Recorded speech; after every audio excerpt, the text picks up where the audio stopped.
자, 태도의 네 가지 요소에 대한 질문입니다. 한번 보도록 할게요. 자, 태도라는 건요, 어떻게 될 수 있다? 컨셉화 될 수 있다. 그러니까 다른 말로 하면 개념화 될 수 있다라고 이야기를 합니다. 근데 몇 가지로 나뉘냐면 네 가지로 나뉘게 돼요.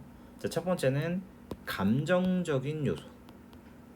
그죠? 자, 감정적인 요소는 어떤 거냐? 좋아하니 싫어하니. 그쵸?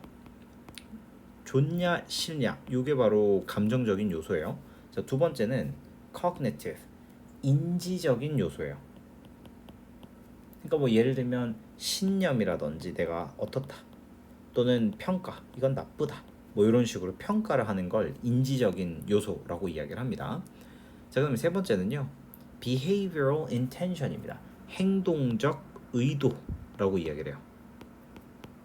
자, 여기서는 내가 이런 상황에서 어떻게 행동할 것인가를 나타내는 거예요. 그럼 마지막으로는 behavior, 실질적인 어떤 행동, 이렇게 네 가지예요. 그러니까 다시 한번 더 얘기하지만 태도에서는 네 가지 요소를 가지고 있는데 요 하나, 둘, 셋, 넷 이렇게 네 가지로 분류가 된다 이 말입니다. 이해되셨죠? 이 네 가지가 상호작용을 해서 어떤 개념에 대한 태도가 생기는 거예요. 자, 보시면 대중의 태도입니다. 근데 이런 야생 동물과 그것에 대한 관리에 대한 이 대중들의 태도는요, are generated, 형성되어집니다. 뭘 통해서 형성되냐면요, interaction, 상호작용을 통해서 형성되는 거예요.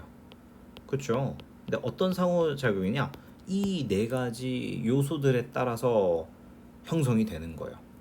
자, 그 다음에 우리가 in forming our attitude toward wolves로 돼 있죠.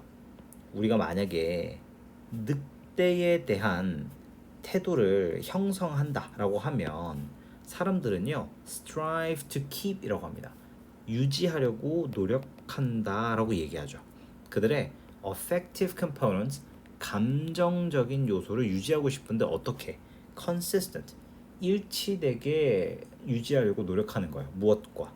인지적인 요소와. 요 문장 잘 기억하셔야 돼요. 사람들은요, 자신의 감정적 요소를 인지적 요소랑 통일하려고 노력한대요.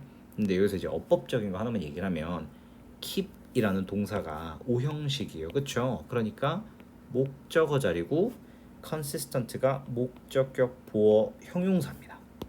그래서 여기서 이제 consistently라는 부사가 들어갈 수가 없는 거예요.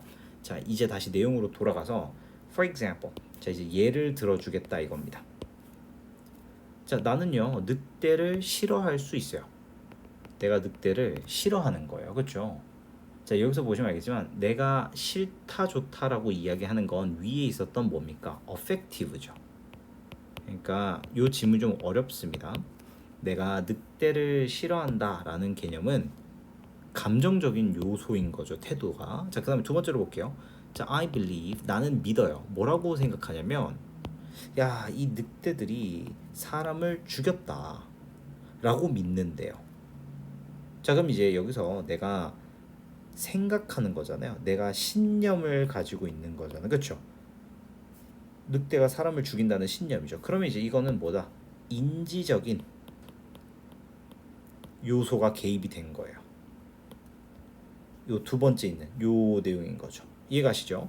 자, 그리고 having people killed, 사람을 죽인다는 것은 여기서 have는 참고로 사역동사이기 때문에 목적어, 목적격 보어에 지금 killed가 등장한 겁니다. 왜? 사람이 직접 죽는 게 아니고 죽임을 당하는 거니까 수동이라서 과거 분사가 들어가는 거예요. 자, 사람을 죽이는 건요, is of course bad, 굉장히 나쁘다라고 얘기합니다. 자, 이것도 역시나 평가를 한 거죠. 사람을 죽이는 짓은 아주 나쁜 거야. 그러니까 이것도 인지적 요소다라고 볼 수가 있어요. 이것도 cognitive입니다.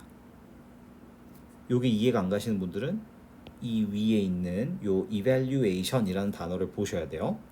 자, 그 다음에 이제 행동적 의도에 대한 이야기로 넘어갈 건데, 자, 근데 that could result from this, 이것으로부터 올 수 있는 행동적 의도는 뭐냐면 to support wolf control program, 늑대 통제 프로그램을 지지하는 게 행동적 의도고, 그리고 실제 행동으로 옮기는 건 바로 뭡니까? 이 늑대 사냥의 역사가 될 것이다. 이렇게 되는 거죠. 아까 보시면 알겠지만 행동적 의도가 세 번째였잖아요. 그렇죠?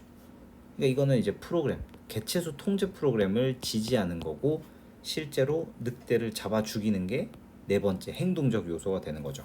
자, 그래서 이러한 예시들을 통해서 모든 이 태도의 측면은요, are consistent, 일치하는 거죠. 각각과. 그리고 그것은 결론적으로 어떻게 합니다. 생산해내는 거죠. 전체적인 늑대에 대한 부정적인 태도를 형성해 나간다라고 볼 수가 있겠습니다. 그러니까 대중의 태도가 개념화되고 형성되는 과정은 이 네 가지 요소의 결합이다라고 볼 수 있겠습니다.